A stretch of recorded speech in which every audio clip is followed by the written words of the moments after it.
Halo teman-teman, tidak banyak orang yang menyadari bahwa saat ini nasib dunia sedang diputuskan. Mari kita rangkum beberapa peristiwa penting yang sedang terjadi.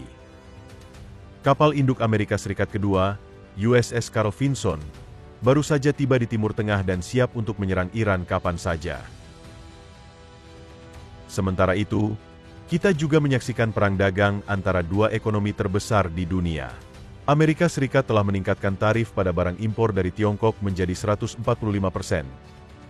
Sementara Tiongkok membalas dengan meningkatkan tarif mereka sendiri pada barang-barang Amerika Serikat menjadi 125%. Namun, situasi tidak berhenti di situ. Saat saya berbicara, percakapan penting sedang berlangsung di Rusia. Stephen Witkoff, utusan khusus untuk Amerika Serikat, baru saja meninggalkan Rusia setelah melakukan putaran pembicaraan dengan pihak Rusia. Ketegangan semakin meningkat, karena Amerika Serikat tidak senang dengan upaya Putin untuk mengakhiri perang di Ukraina. Di sisi lain, di Israel, IDF melanjutkan perang melawan Hamas dan memperluas wilayah yang mereka kendalikan di jalur Gaza. Ketegangan juga meningkat di Suriah, di mana Turki tidak senang dengan Israel yang mengendalikan dataran tinggi Golan. Israel, pada gilirannya, khawatir tentang niat Turki untuk membangun pangkalan militer di wilayah Suriah. Kita juga menerima berita yang mengejutkan tentang kunjungan Presiden Prancis, Emmanuel Macron, ke Mesir. Ia menyatakan bahwa Prancis kemungkinan akan mengakui negara Palestina. Dunia menunggu bagaimana reaksi Israel dengan Amerika Serikat dan negara-negara lainnya. Dengan semua peristiwa ini, jelas bahwa banyak hal yang sedang terjadi. Mari kita langsung ke intinya. Amerika Serikat memberikan tekanan yang luar biasa pada Iran. Saat ini, pertemuan yang sangat penting sedang berlangsung di Oman, di mana Amerika Serikat akan mencoba memaksa Iran untuk menghentikan program nuklirnya. Ketika kedua pihak duduk untuk membicarakan beberapa hal serius, ada dua kapal induk di daerah tersebut. Tepat sebelum pertemuan dimulai, kapal induk Amerika Serikat kedua, USS Carl Vinson, tiba di pantai Oman. Ini berarti bahwa Amerika Serikat memiliki sejumlah besar pasukan yang mampu menyerang Iran. Dalam beberapa hari terakhir, Presiden Donald Trump mengatakan bahwa jika pembicaraan itu tidak berjalan dengan baik, maka pilihan lainnya adalah bencana bagi Iran, yang bisa berarti akhir dari rezim di Iran. Dengan cara ini, itu adalah peringatan yang sangat serius. Jumlah militer ini tidak main-main, dan Iran harus benar-benar merasakan tekanan. Kita akan melihat bagaimana pembicaraan akan berjalan, tetapi situasi ini sangat serius. Mengurus fasilitas militer Iran tidak akan menjadi tugas yang mudah, bahkan untuk Amerika Serikat. Jika Anda berpikir bahwa Hamas pandai membangun terowongan, pikirkan lagi. Iran adalah tuannya. Iran memiliki terowongan yang jauh lebih besar, lebih dalam, dan berisi banyak senjata yang sangat mematikan.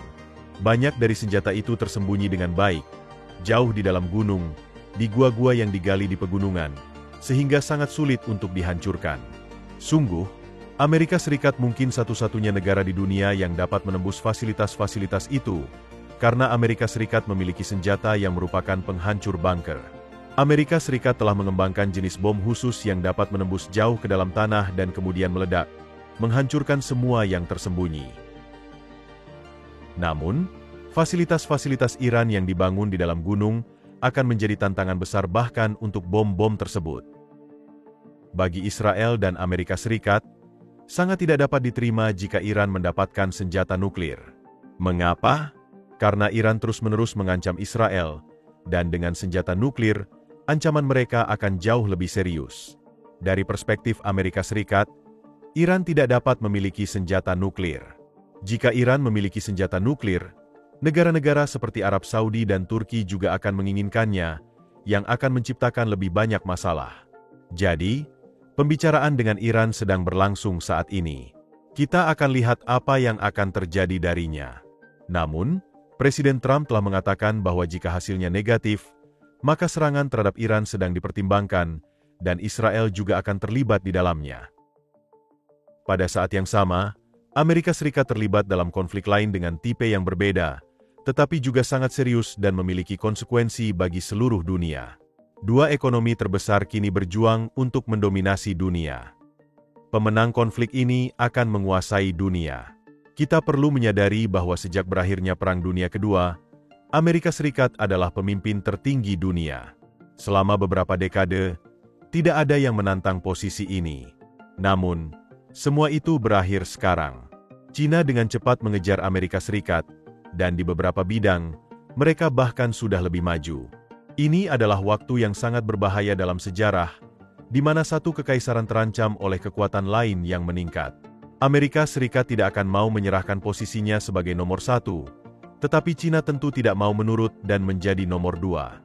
Cina melihat kesempatan untuk menyalip Amerika Serikat, dan mereka tidak akan ragu. Perang dagang adalah tahap pertama dari konflik kekaisaran ini, tetapi situasi ini memiliki peluang untuk meningkat dengan sangat cepat. Cina telah menyatakan bahwa mereka tidak akan menyerah. Mereka akan berjuang sampai akhir. Ini adalah peringatan yang sangat serius. Ketika Anda mengira semuanya sudah cukup buruk, hal-hal bisa menjadi jauh lebih buruk. Ketegangan juga meningkat antara Amerika Serikat dan Rusia. Tentu saja, situasi ini tidak berjalan sesuai rencana. Rusia memiliki tuntutan yang sangat tinggi dan ingin mengendalikan 4 wilayah yang dulunya milik Ukraina, yaitu wilayah Kherson, wilayah Zaporizhia, wilayah Donetsk, dan wilayah Luhansk. Namun, Ukraina mengatakan bahwa ini tidak akan terjadi. Setelah 4 jam berunding, Stephen Witkoff meninggalkan Rusia kemarin, dan tidak ada pernyataan apapun setelah pertemuan ini yang menunjukkan bahwa banyak yang telah dicapai. Ini tentu sangat membuat frustrasi bagi Presiden Trump, yang mengatakan bahwa ia akan mengakhiri perang ini dengan cepat. Namun, perang masih berlanjut, dan rasa frustrasi di pihak Amerika Serikat meningkat. Bahkan Trump mengatakan bahwa Rusia perlu mempercepat upaya mereka. Mereka perlu mulai bergerak, dan jika tidak, akan ada konsekuensinya. Konsekuensi seperti apa yang akan kita lihat? Seperti yang saya sebutkan, ketegangan juga meningkat antara Israel dan Turki.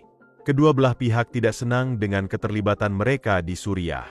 Baru-baru ini, pemerintah Turki bahkan menunjukkan video propaganda yang menunjukkan militer Turki memasuki Yerusalem. Kita tidak boleh lupa bahwa Turki memiliki ambisi untuk menjadi kekuatan regional, dan mereka berkomitmen untuk mencapainya.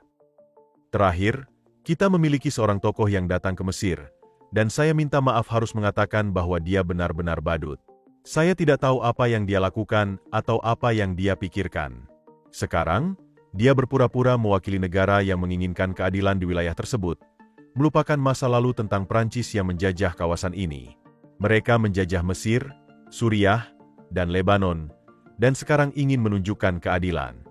Maksud saya, mereka tidak punya hak untuk mengatakan apapun, karena selama bertahun-tahun mereka telah melakukan kejahatan, dan kini ingin dianggap adil. Ini adalah lelucon yang mutlak. Untuk meringkas, keadaan menuju arah yang sangat berbahaya, terutama dari perspektif Israel. Ada aliansi yang terbentuk antara Iran, Cina, dan Rusia. Iran tentu saja adalah musuh bebuyutan Israel. Cina dan Rusia bukanlah sekutu terdekat Israel. Saat ini, Amerika Serikat sedang berkonflik dengan Iran dan Cina, dan mungkin akan segera berkonflik dengan Rusia. Kita telah membahas ini dalam video ini, dan jika ketiga negara yaitu Rusia, Cina dan Iran memutuskan bahwa Amerika Serikat adalah musuh dan Israel adalah sekutunya, kita dapat melihat bagaimana negara-negara itu dapat bersatu melawan Israel. Turki sejauh ini bukan bagian dari aliansi ini, tetapi Turki merupakan musuh Israel. Kita juga bisa melihat bagaimana Turki mungkin akan bergabung dengan aliansi Rusia, Cina, dan Iran melawan Israel. Yang mengherankan adalah, Alkitab menggambarkan konflik semacam ini di akhir zaman, di mana banyak bangsa akan mengumpulkan tentara mereka melawan Israel. Israel akan diserang dari semua sisi, tetapi ada harapan. Menurut nubuat dalam Alkitab, Tuhan akan mengalahkan tentara-tentara itu. Ini adalah hari-hari yang kita jalani sekarang, hari-hari nubuat. Potongan-potongan dari nubuat itu tampaknya jatuh ke tempat yang tepat. Terima kasih banyak atas perhatian Anda. Saya harap Anda memahami keseriusan situasi ini. Mohon pertimbangkan untuk mendukung saluran ini, karena ini membantu saya sebagai kreator untuk membuat materi-materi khusus untuk Anda. Hari ini, orang-orang Yahudi memulai Hari Raya Paskah. Saya berharap Anda memiliki waktu Paskah yang menyenangkan.